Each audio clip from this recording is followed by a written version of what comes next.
사랑하는 성도 여러분, 지난 한 주 정말 뜨거웠습니다. 굉장히 더웠습니다. 제가 그 뜨거운 일주일이었는데요. 제가 방문을 한 3곳 제가 다녀왔는데 방문 가고 오는 길에 얼마나 더웠는지 너무너무 덥더라고요. 이 무더운 여름날 하나님의 은혜와 또 평강이 여러분 모두에게 함께 하시길 주님의 이름으로 축원합니다. 이 맹자라는 사람이 쓴 진심편에 보면은, 맹자 진심편에 보면 군자 삼락이라는 그런 대목이 나옵니다.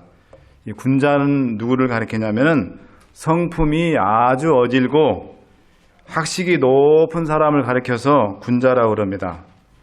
이 군자에게 3가지 기쁨이 있다고 그랬어요. 어떤 기쁨이냐면, 첫 번째는 부모님이 모두 살아계시고 형제들이 무고하다라는 것이 첫 번째 즐거움이라고 했습니다. 그래서 원래 그 한문으로는 부모 구존, 형제 무고, 일락야 이렇게 해서 첫 번째 즐거움을 얘기하고 있고요. 두 번째 즐거움은 뭐냐면 앙불괴어천 부부작어인 이락야라. 우러러 하늘에 부끄럽지 않고 구보보아 사람들에게 부끄럽지 않음이 두 번째 즐거움이네요. 그런 말이 있고, 이제 3번째 즐거움이 뭔지 보겠습니다. 득천하영재 이교육지 삼락야 라는 말인데, 이건 뭐냐면 천하의 영재를 얻어 가르쳐 기름이 3번째 즐거움이니라 라는 말씀이 있습니다. 이 3번째 즐거움은 천하의 인재들을 얻어서 제자로 삼아가지고 가르쳐 기르는 스승의 기쁨을 말하고 있습니다. 오늘 제가 함께 읽을 이 본문은 예수님께서 요단강에서 침례를 받으시고 메시아로서 당신의 사역을 시작하셨는데요. 그 사역이 무엇인지를 우리에게 가르쳐 주고 있습니다. 마태복음 4장 18절부터 22절까지 있는 말씀을 함께 보도록 하겠습니다. 마태복음 4장 18절부터 22절입니다. 마태복음 4장 18절부터 22절. 갈릴리 해변에 다니시다가 두 형제 곧 베드로라 하는 시몬과 그 형제 안드레가 바다에 금을 던지는 것을 보시니 저희는 어부라. 19절 말씀하시되 나를 따라오너라. 내가 너희로 사람을 낚는 어부가 되게 하리라 하시니 20절 저희가 곧 그물을 버려두고 예수를 쫓으니라. 21절 거기서 더 가시다가 다른 두 형제 곧 세베대의 아들 야고보와 그 형제 요한이 그 붙인 세베대와 한 가지로 배에서 그물 깁는 것을 보시고 부르시니 22절 저희가 곧 배와 부친을 버려두고 예수를 쫓으니라. 이 시간 저는 제자됨의 조건이라는 제목으로 본문을 통해서 말씀의 은혜를 나누기를 원합니다. 우리 모두는 예수님을 구주로 받아들이고 침례를 받음으로써 하나님의 자녀들이 되었습니다. 하나님의 자녀를 여러분 달리 부르면 뭐라고 부르실 수 있는 줄 아십니까? 예수님의 제자들이라고 부를 수 있습니다. 우리 모두는 그래서 예수님의 제자들입니다. 제자는 누구입니까? 제자란 스승의 가르침을 그대로 실천하고 그 가르침대로 사는 사람을 말합니다. 오늘 본문 말씀을 통해서 주님께서는 어떤 사람을 주님의 제자로 삼으시는지를 여러분들이 말씀을 통해서 깨닫게 되시기를 간절히 바랍니다. 예수님께서 요단강에서 침례를 받으시고요. 십자가상에서 마지막에 돌아가실 때까지 3년 반 동안 메시아로서, 즉 예수님의 그 사명, 공생애, 영어로는 퍼블릭 미니스트리라고 합니다. 그 공생애를 펼치셨어요. 그런데 예수님이 사역을 시작하시기 전에 제일 먼저 하신 일이 무엇인지 아세요, 여러분? 그것은 바로 그러니까 침례받고 난 이후에, 침례받고 난 이후에 제일 먼저 예수님이 메시아로서 하신 첫 번째 일이 있습니다. 그것은 바로 당신을 도와서 함께 그 사역을 수행할 누구를 뽑는 일이었죠? 제자를 뽑는 일을 하셨습니다.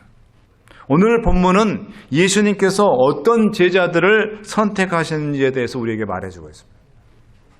다른 말로 얘기하면 예수님의 제자가 된 사람들이 어떤 사람이었는지를 우리에게 얘기를 해주고 있습니다. 여러분, 오늘 본문에서 제자로 선택된 사람들은 모두 돈이 많은 부자라서 예수님께로부터 제자로 부르심을 받았나요? 아닙니다. 그들은 모두 가난했던 밑바닥 인생, 흙수저 인생들이었습니다. 그럼 이 사람들은 또 공부를 많이 해서 학위를 가진 학식이 높은 그런 프로페셔널들이었습니까? 아닙니다. 이 사람들은 아마도 초등학교도 제대로 못 나온, 어쩌면 자기 이름도 제대로 쓸 줄 몰랐던 일자 무식의 사람들이었는지도 모르겠습니다. 그렇다면 도대체 예수님께서는 이들의 무엇을 보고 제자로 삼으셨겠습니까? 저는 세 가지 측면에서 예수님이 이 사람들을 제자로 부르신 이유를 살펴보자 합니다. 첫 번째로, 이 사람들은 모두가 참으로 자기 일에 신실했던 사람들이었습니다. 예수님께서 제자를 택하시는 일은 마태복음, 오늘 함께 읽었던 이 마태복음 4장 18절부터 22절, 그리고 마가복음 1장 16절부터 20절, 누가복음 5장 1절부터 11절에 기록이 되어 있습니다. 장소는 어디였죠? 예수님께서 제자들을 뽑으실 때, 택하실 때 계셨던 곳이 어디였습니까? 지역이 갈릴리 호숫가였습니다. 그 다음에 등장인물은 누구누가 있었죠? 예수님이 당연히 계시고, 그 다음에 제자로 부르심을 받은 사람들이 그 자리에 있었습니다. 그런데 이 제자로 부르심을 받은 사람들의 공통점이 있는데, 그것은 이 모든 사람들이 한 가지로 직업이 뭐였죠? 어부였다는 거예요. 피셔맨 했다는 거예요. 이 점을 염두에 두시고 여러분들이 다시 누가복음 똑같은 사건을 기록하고 있는 누가복음 5장 1절로 11절에 있는 말씀으로 돌아가 보도록 하겠습니다. 특별히 누가복음 5장 2절에 있는 말씀을 보도록 하겠습니다. 호숫가에 두 배가 있는 것을 보시니 어부들은 배에서 나와서 무엇을 하는지라? 그물을 씻는지라. 또 5절입니다. 누가복음 5장 5절입니다. 시몬이 대답하여 가로되 선생이여 우리들이 밤이 맞도록 수고를 하였으되 얻은 것이 없지만은 말씀에 의지하여 내가 그물을 내리다 하고. 먼저 5절 말씀을 통해 우리는 베드로를 비롯한 이 어부들이 물고기를 잡기 위해서 갈릴리 호수 여기저기를 다니면서 그물을 던졌다는 사실을 알게 됩니다. 밤새 그물을 던졌지만은 이 사람들이 다른 말로 이 밤새 그물을 던졌다는 것은 어느 한 군데 갔을 때 물고기 안 났는데 오늘은 저기 공치는 날인가 보다 하고 포기했다는 말이 아닙니다. 포기하지 않고 아주 열심히 최선을 다해서 그물질을 했다는 것을 우리가 알 수가 있습니다. 2절 말씀을 통해서 우리가 또 알 수 있는 것은 밤새 한 마리도 잡지 못하고 물고기를 한 마리도 잡지 못하고 돌아왔기 때문에 얼마나 실망하고 또 공을 쳤기 때문에 얼마나 피곤했겠습니까? 한 마리도 못 잡으면 그래도 물고기 잡으면 신이 나서 엔돌핀이 나와가지고 덜 피곤한데 이 사람들은 한 마리도 못 잡고 돌아왔으니 얼마나 더 피곤했겠죠. 그죠? 몸도 피곤하고 정신적으로 피곤하고 짜증도 나고 그런데 피곤할 법도 한데 이 어부들은 호숫가에 배를 대자마자 밤새 그물질하냐고 더러워진 그물들을 깨끗이 빨고 또 찢어진 곳은 기우고 왜 이렇게 했습니까? 다음 그물질을 위해서 준비를 했던 거예요. 아주 성실히 다음 그물질을 위해서 준비하는 그런 모습을 보여줬다는 것을 우리가 알 수가 있습니다. 그래서 이 사람들은 이 사실 5절과 2절의 말씀을 볼 때 이 사람들은 어부로서 정말 자기 일에 근실한 자들이었어요. 주님께서는 이들의 그 근면성실함 그리고 그 철저한 준비성을 보셨고 그래서 이들을 제자로 삼으셨던 거예요. 제가 2007년도에 이제 공부를 하기 위해서 앤드루스 대학, 미시간에 있는 앤드루스 대학에 유학을 왔습니다. 저나 저희 집사람이나 가난한 유학생이었기 때문에 생계를 해결해야 됐었어요. 그래서 이 박사과정에 입학하면은 공부하기도 정신없습니다. 그런데 일주일에 유학생은 합법적으로 학교에 안에 있는 아르바이트를 20시간, 주당 20시간을 할 수가 있었어요. 제가 한 주에 12시간을 이제 일을 하게 되는데 도서관에 이제 잡을 얻어서 이제 일을 하게 됐습니다. 우리 삼육대학에서도 제가 도서관에서 밤에 경비로 일을 했습니다. 왜냐하면 그 안에 숙직실이 있기 때문에 이 잠자리가 해결이 되거든요. 그래서 제가 삼육대학에 있을 때는 도서관에서 일했는데 그때는 숙직실 일했는데 저는 도서관하고는 인연이 많은 것 같아요. 그 삼육대학 지금 이름이 그때는 그냥 삼육대학 중앙도서관 이렇게 했는데 지금은 그 삼육대학 도서관에 이름이 붙어 있어요. 그 이름이 뭐냐면 최태현 목사 기념도서관이에요. 우리 최승혜 집사님의 할아버님을 기념하는 도서관 이름으로 바뀌었습니다. 최태현 목사 기념도서관으로 되어 있습니다. 근데 이 앤드루스 대학 도서관은 누구를 기념하기 위해서 이름이 지어졌냐면 앤드루스 대학교 도서관 이름은 제임스 화이트 라이브러리예요. 도서관 이름이 제임스 화이트. 제임스 화이트이 누굽니까? 엘렌 G 화이트 부인의 남편이에요. 우리 교회를 시작한 창업하신 그 세 코어 파운더가 있는데 그 세 분 중에 한 명입니다. 제임스 화이트, 엘렌 화이트, 조셉 베이츠 이렇게 세 분이 우리 재림교회를 시작한 그 코어 파운더, 파운딩 파더이거든요. 그래서 이제 그 제임스 화이트 도서관에서 일을 하는데 그 도서관 담당하시는 분이 제일 먼저 저를 뭔 자를 시작했냐면 쉘빙이라서 쉘빙은 보면 서고에 있는 책꽂이에 책을 꼽는 겁니다. 이제 사람들이 책을 빌려보고 리턴해서 반납을 해가지고 오면 그 책들을 쫙 정리를 해가지고 카트가 있어요. 카트에다 그 책을 쫙 정리를 한 다음에 그걸 이제 가지고 2층하고 3층이 있는데 올라가서 서고에다 이제 꽂는 거예요. 이게 도서관에서 제일 쫄병이 하는 일입니다. 그러니까 쫄자부터 일을 시키는 거예요. 쫄병 일부터 제일 밑바닥 일 쉽게 얘기하면 제일 밑바닥 일부터 시키는. 이거 이 양쪽에 이렇게 쫙 책이 흔들리지 말라고 이게 고정시키는 게 있는데요. 브라켓이 있는데 그거를 미국 사람들이 힘이 좋으니까 한 번에 확 잡고 쫙 하면 되는데 우리 한국 사람들은 이게 안 되잖아요, 힘이. 그래가지고 처음에 가가지고 이걸 확 쪼이려는데 안 돼가지고 막 해가지고 하냐고 처음에 여기 손목과 여기에 무리가 오더라고요. 그렇게 하고 그다음에 또 맨 서고 한 2m 정도 되는데 이 책꽂이가 맨 밑에 밑바닥 하려면 앉아야 되잖아요. 밑에서 무릎 꿇고 앉아서 책을 막 꽂고 일어나면 팽 하고 돌아요. 어지럽고 막 그래가지고 그런 일을 했습니다. 그러면서 내가 지금 여기 와가지고 뭐 하고 있나. 내가 오기 전까지만 해도 학원에서 제가 원장으로 1,700명 학생들을 총 지휘하는, 그다음 그 밑에 외국인 교사 10명 있었죠. 그다음에 한국인 교사하고 직원들 12명, 22명의 부하 직원들을 두고 원장으로 일했던 사람이 내가 지금 와가지고 뭐 하고 있나. 어떤 때는 눈물이 핑 돌더라고요. 내가 이럴 때. 그런데 한 1년을 이걸 시키더라고요. 1년을. 그 다음에 두 번째로 이제 뭐냐면 어디로 보냈냐면 서큘레이션 데스크로 보냈어요. 서큘레이션 데스크가 뭐냐면 이제 도서관에 저 앞에 학생들이나 교직원이나 교수들이 이제 책을 빌리러 오면 그 앞에서 전산 처리를 다 하고 이제 책을 대출해주고 다시 반납하면 받고 이렇게 하는 일을 하는 거예요. 그거를 한 1년을 또 했습니다. 제가 또 그 수줍은 사람이라 그래서 사람 만나고 이렇게 하는 게 또 막 영어를 이제 막 써야 되잖아요. 처음에는 입이 안 떨어지고 다리가 후들러지고 막 그랬어요. 근데 거기서 한 1년을 또 했는데 그렇게 하면서 영어가 많이 늘었어요. 거기서 뭐 영어를 계속 해야 되니까. 쉽게 말하면 여러분들이 마트에 캐셔라고 보면 돼요. 캐셔는 사람들마다 계속 다 해야 되잖아요. 그렇게 1년을 또 했어요.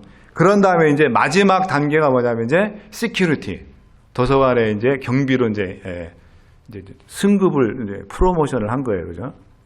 그렇게 해서 이제 그 마지막에 이제 아침에 일어나 제일 먼저 도서관을 열고 그다음에 마지막에 도서관 문 닫고 그다음에 도서관 쓱 순찰을 돌면서 누가 뭐 못된 짓을 안 하나, 뭐 책은 훔쳐가지 않나, 그다음에 또 이런 것들을 다 하는 게 이제 순찰. 요거는 방이 따로 있고 1시간에 한 번씩만 돌면 돼. 훨씬 수월합니다. 그래서 다 이 자리를 가려고 그래. 다 처음 들어오자마자. 이게 군대 말로 꿀보직이거든. 이게 꿀보직. 제일 좋은 땡보직. 그런데 이렇게 한 번에 오자마자 시큐리티로 가는 사람 거의 드물어요. 미국 사람들도 다 밑바닥부터 시킵니다.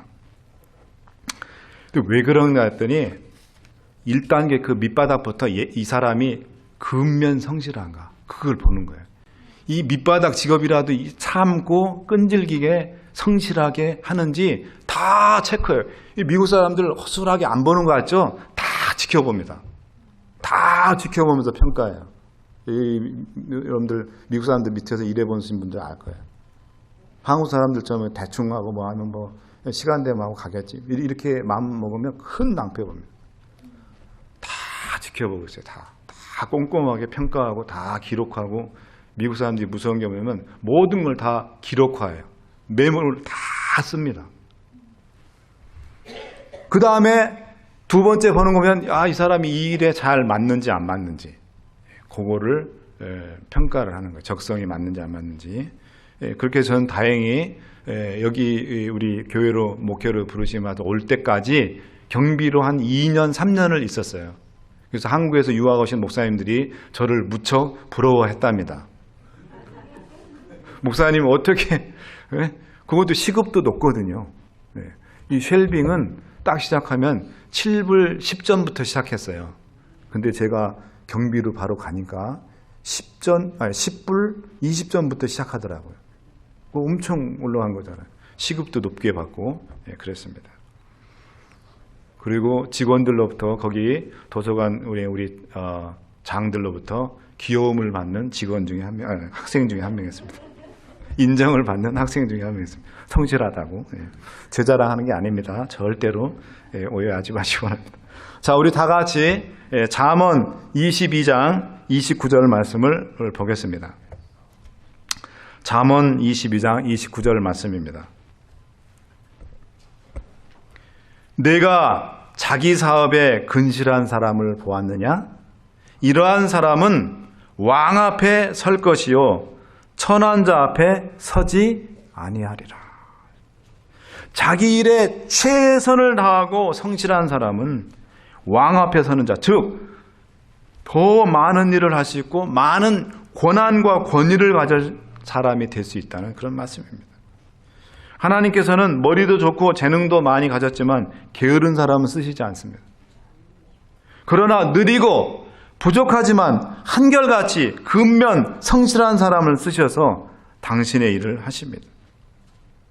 마태복음 25장 21절 23절에 보면 이런 말씀이 있습니다. 그 주인이 이르되 잘하였도다 착하고 충성된 종아, 네가 작은 일에 충성하였으며 내가 많은 것으로 내게 맡기리니 내 주인의 즐거움에 참여할지어다. 여러분, 제가 미국에 와서 그 앤드루스 있을 때 전 그 미국 사회를 좀 경험했으니까요. 거기에 저 중남미에서 온 사람들, 유럽에서 온 학생들, 또 그다음에 동남아에서 온 학생들, 아프리카에서 온 학생들, 여러 많은 학생들 제가 만나봤어요. 그리고 그들과 함께 학생 그 스튜던트 워크를 하는 그런 학생들 제가 여러 나라 사람들 봤잖아요. 그런데 우리 한국 사람처럼 이렇게 근면성실한 사람을 저는 보지 못했습니다. 또 여러분들 실제로 여러분들이 직장 생활할 때 우리 한국 사람들 보세요. 또 일하는 우리 한국 사람들 보세요. 정말 말도 통하지 않은 이 낯선 나라에 와서 짭을 보통 막 2개, 3개 뛰면서 열심히 사셔서 자녀들을 다 훌륭하게 교육시키고 사시는 모습을 보면 정말 저는 여러분들 볼 때마다 감동을 받고 정말 대단한 분들이라고 생각합니다. 서울 신촌에 가면 세브란스 병원이라는 큰 병원이 있습니다. 그 병원에 국제 진료 과정으로 일하는 한국 이름은 인요한이라는 의사 선생님이 있는데 이 미국 분이에요. 미국인 의사입니다. 이분은 선교사로 봉사한 부모님 덕에 전라도 순천에서 태어난 사람이에요. 그래서 전라도 억양의 이 순천 사투리를 아주 완벽하게 자기를 항상 소개할 때 나는 전라도 순천 사람이라고 그렇게 소개를 합니다. 한국말로. 아주 유창하게 한국말하고 또 한국과 미국 국적을 모두 가지고 있습니다. 연세대 의과대학을 나오고 한국 의사면허도 가지고 있고 미국에 와서 뉴욕에 있는 의과대학원에 와서 또 공부를 해서 미국 의사면허도 양쪽에 다 가지고 계신 분인데 이분이 미국에 와서 부모님도 안신년 휴가할 때 이제 같이 따라오거나 이제 나중에 어른이 돼가지고 미국에 왔을 때 부인은 이제 한국 사람이에요. 치과 의사인데 부인은. 근데 미국에 와서 우리 한국 동포들을 보고 감탄을 했다고 합니다. 미국에 이민 온 수많은 전 세계에서 온 이민자들 중에서 이민 온 지 1년이 되지 않아서 자기 차를 사고 5년이 안 돼서 자기 집을 사는 사람은 한국 이민자들밖에 없다는 거예요. 그거 보고 그분이 그래요. 우리 한국 사람들 정말 훌륭하고 대단한 사람입니다. 전라도 사투리 그렇게 얘기했어요. 여러분 베드로를 비롯한 어부들에게서 근면 성실함을 보신 주님께서 그들을 제자로 삼으신 것처럼 우리 모두도 교회 일이든 직장 일이든 집안일이든 또 여러분 우리 학생들은 학교 공부든 이 맡겨진 것들은 정말 부지런하고 성실하게 함으로써 주님께로부터 더 큰 사명을 받는 착하고 충성된 주님의 제자들 그리고 주님의 종들이 다 되시기를 간절히 바랍니다. 두 번째로 이 사람들은요, 주님의 말씀에 절대 순종한 그런 사람들이었습니다. 누가복음 5장 5절을 다시 한번 보도록 하겠습니다. 누가복음 5장 5절입니다. 시몬이 대답하여 가로되 선생이여 우리들이 밤이 맞도록 수고를 하였으되 얻은 것이 없지만은 말씀에 의지하여 내가 그물을 내리이다. 베드로와 어부들은 여러분 갈릴리 호수에서 어부로서 잔뼈가 굵은 사람들입니다. 눈 감고도 갈릴리 호수의 곳곳 특히 물고기 많이 잡히는 포인트가 어딘지 손바닥에 손금 보듯이 훤히 꿰뚫고 있었던 전문 어부들이 바로 이 사람들이었어요. 갈릴리에는 낮에는 이 눈치 빠른 물고기들이 그물을 피할 수 있을 정도로 이 호수가 맑다는. 제가 작년 1월 달에 갈릴리 호수 가보니까 진짜 그렇더라고요. 물이 너무 깨끗해. 호수가. 이스라엘 이 정부에서 이 갈릴리 호수를 이 목숨 내걸고 이 호수를 지킨다. 이 갈릴리 호수가 이스라엘의 유일한 수원이거든요. 물을 공급받을 수 있는 그 공급원이에요. 그렇기 때문에 이 갈릴리 호수가 마르면 이스라엘도 큰 위기에 봉착하는 겁니다. 그래가지고 이 갈릴리 호수를 얼마나 수질이나 뭐 이런 그 생태계를 얼마나 잘 관리하는지 모릅니다. 너무 깨끗해요, 물이. 그냥 이렇게 떠서 마시고 싶을 정도로 그렇게 깨끗합니다. 그러니 대낮에 맑은 낮에 아침에 그물질을 하면 물고기들 다 보고 그물이 이렇게 딱 들어오는 거 보고 피하겠어요? 안 피하겠어요? 다 피하죠. 낮에 그물질하면 물고기 하나도 못 잡습니다. 밤새 물고기 한 마리도 잡지 못한 제자들 향해서 예수님께서 깊은 데로 가서 그물을 던지라고 했을 때 시간은 해가 훤히 뜬 대낮이었어요. 전문 어부들 입장에서 보았을 때 예수님의 말씀은 도저히 이 어부들의 생각으로는 또 경험으로 봤을 때는 납득할 수 없는 말씀이었어요. 그런데 베드로가 뭐라 그랬습니까? 예수님이 깊은 데로 가서 그물을 던지라고 했을 때 뭐라 그랬어요?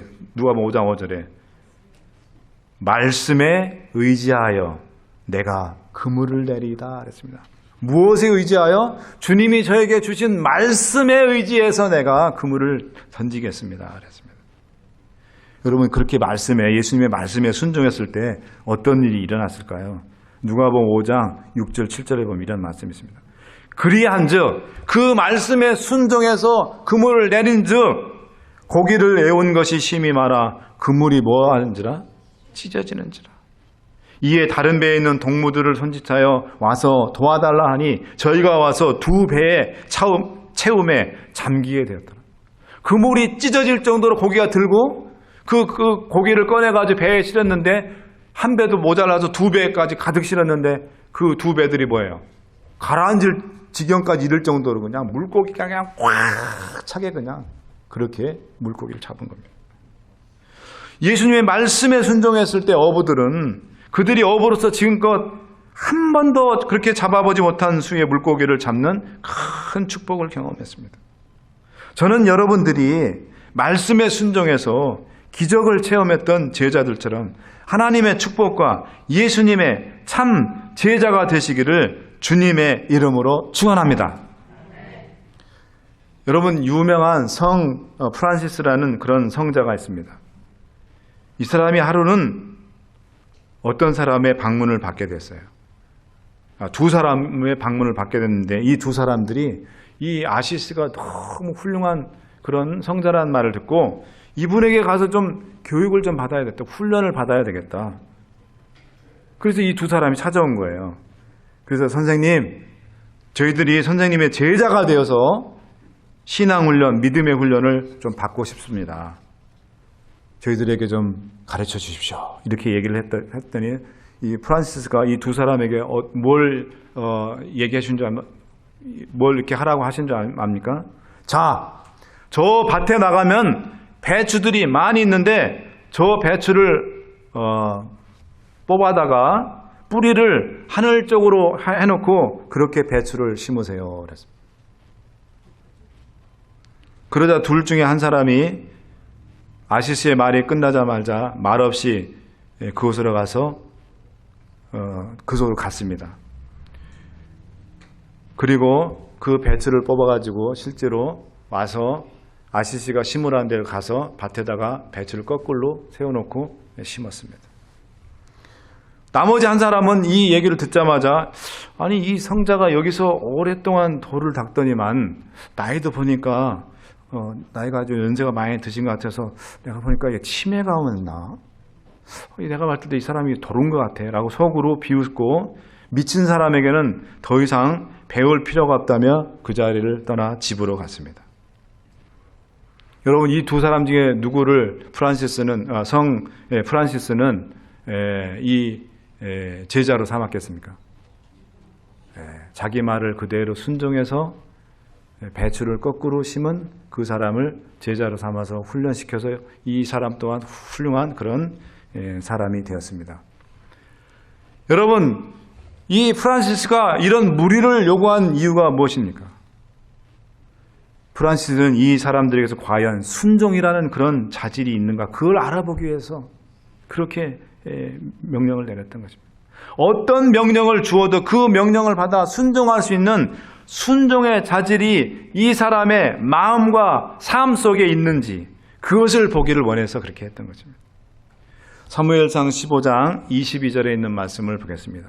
사무엘상 15장 22절에 있는 말씀입니다. 사무엘이 가로되 여호와께서 번제와 다른 제사를 그 목소리 순종하는 것을 좋아하심 같이 좋아하시겠나이까? 우리 다 함께 읽습니다. 시작. 순종이 제사보다 낫고 듣는 것이 수양의 기름보다 나으니. 사울왕이 기다리라는 선지자 사무엘의 말을 듣지 못하고 자기가 제사장만이 드릴 수 있는 제사를 드렸어요. 그랬을 때 사무엘이 와서 사울을 꾸짖으면서 한 말입니다. 순종이 뭐보다 낫고 제사보다 낫고 듣는 것이 그러니까 말씀을 듣는 것이 순종하는 것이 수양의 기름보다 낫다.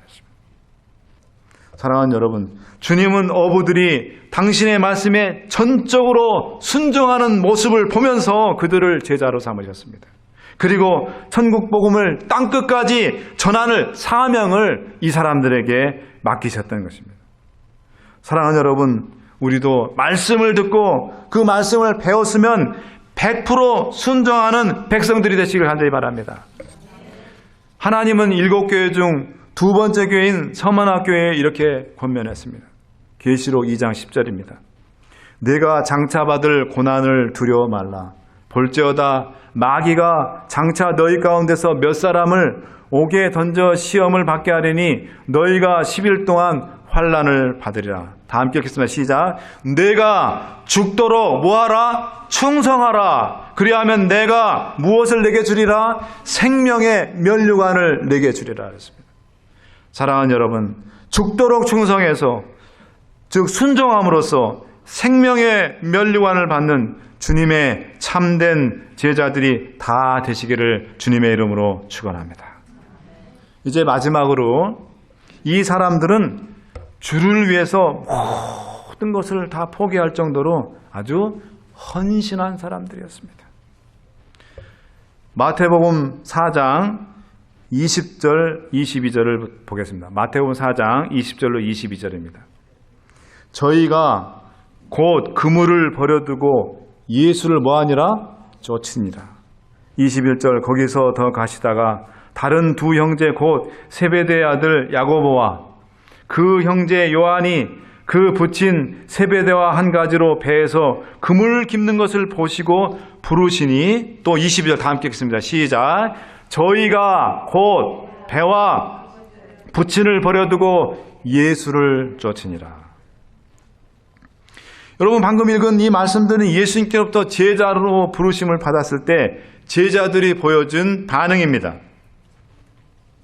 예수님께서 어부들을 제자로 부르셨을 때 이 사람들은 그들에게는 있어서 정말 가장 소중한 것들을 포기했습니다. 첫 번째로 뭘 포기했죠? 그물과 배를 버렸습니다. 그물과 배를 포기했습니다. 여러분, 어부에게 있어서 그물과 배는 목숨과도 같은 중요한 도구들입니다. 그물과 배가 없으면 그날 이 어부들은 물고기 잡는 걸 다 포기해야 합니다. 그물과 배 없이 어떻게 물고기를 잡습니까? 그렇기 때문에 그물과 배를 포기한다는 것은 어부에게 있어서는 모든 것을 전부를 다 포기하는 것과 똑같습니다. 두 번째로 예수님께서 어부들을 제자로 부르셨을 때 이 어부들이 포기한다는 사람은 누구죠? 부친, 즉 아버지였어요. 아버지. 주님의 부르심에 부모까지도 버렸다는 거죠. 여러분 듣기 저런 불효자들이 있나 이렇게 생각할 수도 있지만 이건 다른 말로 얘기하면 주님의 참전 제자가 되기 위해서 가장 소중한 존재까지도 포기했다는 얘기입니다. 주님의 참된 제자가 되기 위해서 오늘 우리가 버려야 할 가장 중요한 것은 무엇입니까?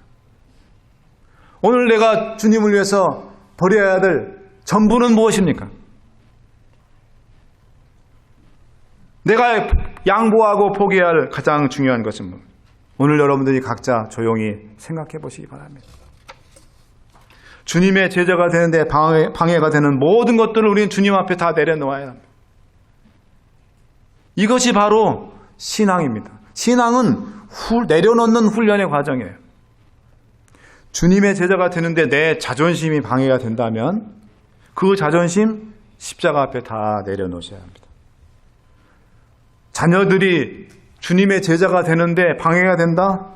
그러면 여러분 그 자녀들도 다 주님 앞에 내려놓아야 됩니다. 여러분 자녀들에 대해서 너무 집착하지 마십시오. 때가 되면 그 아이들이 부모가 될 수 있도록 다 놔줘야 됩니다.